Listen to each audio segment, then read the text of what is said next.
Hello বন্ধুরা, আসসালামু আলাইকুম। উত্তর দিনাজপুর জেলার ছোট্ট একটি গ্রাম থেকে আমি পায়েল। আমার নতুন ফ্যামিলিতে আপনাদের সকলকে জানাই অনেক অনেক ভালোবাসা। তো আজ উঠেছি এসেছি হচ্ছে মাঠে শাক তোলার জন্য। যে কোনো শাক হলেই হবে, যেহেতু শাক খাওয়ার জন্য মনটা এত ডাকছিল যে কি বলবো। তাই ভাবলাম যে বাড়ির পাশেই যখন মাঠ আছে তো কেন যাবো না। তো বর্মা আর আমি মিলে এসেছি। তো মাঠের যা অবস্থা, একটা শাকও পাওয়া যাচ্ছে না জানেন। এই যে অবস্থা হবে মাঠে এসে কে জানতো জানেন। আমরা তো ভাবছি যে পাওয়া যাবে, এই যে পুরো এখন শুধু কি বলে জঙ্গল হয়ে গেছে, কোনো আর শাক নেই চারিদিকটা। তবু বর্মা ওদিকে দেখছে, যদি পাওয়া যায় তো বর্মা তুলছে আর আমিও তুলবো। তো চলুন, এই যে আমি এখন হেঁটে হেঁটে যাচ্ছি আর ওই যে দূরে বর্মা শাক তুলছে। কি গো বর্মা, পেলে? পাওয়াই যাচ্ছে না জানেন, এত অসুবিধা যে কি বলবো। এখন শাকও আর নেই মাঠে, কি আর দিন পড়েছে।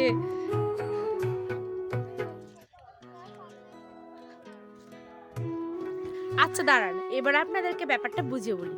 সকালবেলা উঠেই বর্মা আর আমি মিলে গেছিলাম হচ্ছে খেতে টাটকা শাক তোলার জন্য। সে যে কোনো শাক হলেই হবে, যেহেতু ঘরে আজকে সবজি ছিল কিন্তু কম ছিল। আমার মনের মতো করে একটা সবজিও আজকে ছিল না জানেন, এই যে মূলা আলু। তো আমার আবার এগুলো একটু কম পছন্দ, তাই ভাবলাম চলো আলু সিদ্ধ আর গরম গরম ঘি আর ভাত, আর তার সঙ্গে হবে খেতে টাটকা শাক। তো সেই জন্য মনটা আর ভালো না, বর্মা আর আমি মিলেই চলে গেলাম শাক তুলতে। আর আজকে বিশেষ তেমন ঠান্ডা হাওয়া বা কুয়াশা না থাকার কারণেই এই যে সকালবেলা উঠেই চলে এসেছি। আর আয়নের আবার আয়ন কিন্তু এখনো শুয়ে আছে। হ্যাঁ, আর একটা বাড়ির পাশে বা মাঠে ঘাটে এরকম শাক তো আমাদের গ্রামের প্রত্যেকটা লোকেই কম বেশি খায়, তাই না? যারা গ্রামে থাকেন তারা এটা একমাত্র ফিল করতে পারবেন, এই টাটকা শাক তুলে নিয়ে গিয়ে খাওয়ার যে একটা অন্য রকমের আনন্দ। তো আজ কিছু করব আর কিছু করব কালকে। তো চলুন ভাত করি না খিচুড়ি করি, সেই নিয়ে আবার মনে মনে চলছে একটা দ্বন্দ্ব। তো বাড়ি যাই, বর্মশাই যেটা বলবে সেটাই রান্না করব। তো আমাদের শাক প্রায় কমপ্লিট হয়ে গেছে, এখন আমরা বাড়ির পথে যাচ্ছি। তো আমাদের শাকগুলো এখন প্রায় কমপ্লিট, যেগুলো পেলাম ওগুলো বাড়ি গিয়ে দেখাচ্ছি। তো চলুন এখন বাড়ি যাচ্ছি আমি আর বর্মা মিলে। বর্মা কিন্তু কান্না করছে অলরেডি, বলছে শাক নাই টাক নাই কোনো কিছু নাই।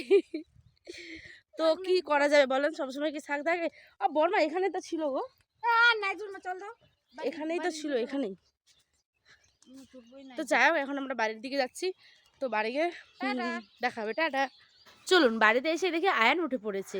তো ওর আব্বা উঠে পড়েছে, ওকে জল আর বিস্কিট খাওয়াচ্ছিল।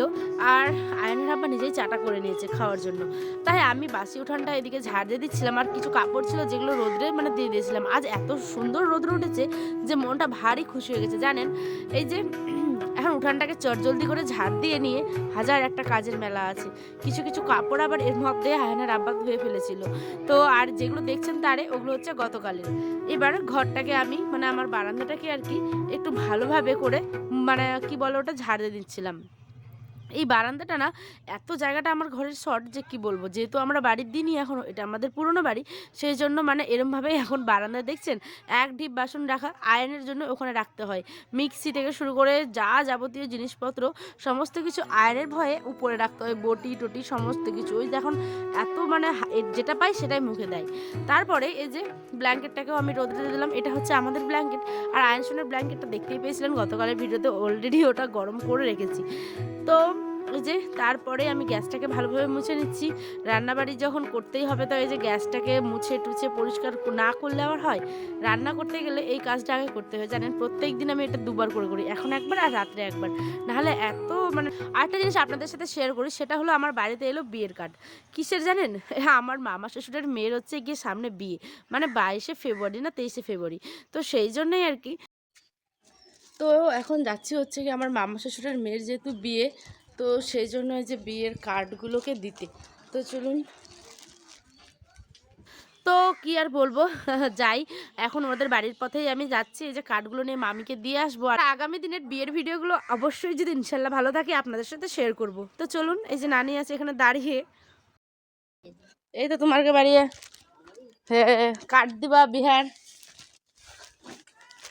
এই যে কার্ড দিল সামনে নাই না, কালকে এনেছে। তো সকাল থেকে কাজে কাজে আমি আর আসতেই পারিনি। চলুন, গ্রামে থাকি বলে গ্রামের ভাষা বলবো না তা কখনো হয়? বাংলাও বলি গ্রামের ভাষাও বলি, সব মিলিয়েই জীবন। তো ওই জন্য এই যে বাড়িতে এসে এই বর্মশাইয়ের মানে আদেশে বানিয়ে ফেললাম হচ্ছে খিচুড়ি। ওর নাকি ভাত খাওয়ার ইচ্ছে করছে না, সেই জন্য আমি খিচুড়ি বানিয়ে নিয়েছি আতপ চাল দিয়ে আর হচ্ছে কি মুসুর ডাল দিয়ে, আর বাঁধাকপি ফুলকপি আলু সমস্ত কিছু প্রেশার কুকারে হলুদ লবণ আর তেল দিয়ে সিদ্ধ করতে বসিয়ে দেবো। আর এই যে সাথে করব হচ্ছে বেগুন ভাজা। কিছু বেগুন ছিল জানেন মানে নষ্ট হয়ে যাচ্ছিলো, বলতে গিয়ে পোকা পোকা টাইপের হয়ে যাচ্ছিলো, তো সেগুলো ফেলে কেন দেবো, কষ্ট করে যখন আনে তাই না, তো ফেলে দিলে তো হবে না, সেই জন্য আমি ওর সাইডগুলো কেটে কেটে আর কি এরমভাবে ভেজে নিচ্ছিলাম। আর তার সাথে করবো পাঁপড় ভাজা আর হচ্ছে কি টমেটোর চাটনি। তো অত কিছু দেখাতে পারিনি যেহেতু মাঝখানে আয়ন সোনাকে আবার খাইয়ে দিলাম, কিছু কাপড় ছিল ওগুলো আবার ধুয়ে টুয়ে নিচ্ছিলাম সেই জন্য। তো আজকে দুপুরে আমাদের এটাই রান্না হয়েছে, আর বেশি কিছু রান্না করিনি। আর এই যে যেগুলো শাকগুলোর নাম বেশি পাইনি জানেন, এইটুকু শাকই পেয়েছি। তো এইটুকু শাকগুলো এখন মানে পরিষ্কার করে রেখে দেবো, যেহেতু অনেক কিছু থাকে। তো চলুন আজ এই পর্যন্ত, দেখা হবে অন্য একটি ব্লগে। ভালো থাকবেন, সুস্থ থাকবেন। আমার ব্লগগুলো কেমন লাগছে অবশ্যই কমেন্ট করে জানাবেন। আল্লাহ হাফেজ, টাটা।